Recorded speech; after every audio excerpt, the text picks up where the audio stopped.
Untuk video kali ini, Dr. Azimah akan cerita pasal coitus interruptus ataupun withdrawal method yang kita panggil sebagai azal lepas ayak suami di luar. Boleh Okey.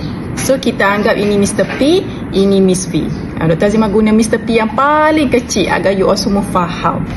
Method ni, coitus interruptus ataupun withdrawal method, sangat bagus lah kalau you all nak guna tanpa RM, tak ada kos.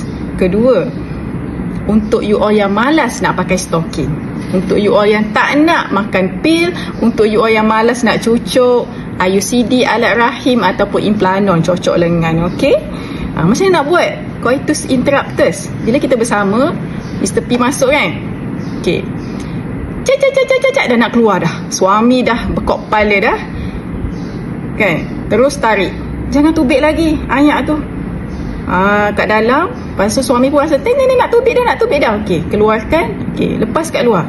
Jangan lepas dekat muncung Miss V, bahaya, sebab nanti ayak tu pun boleh berenang.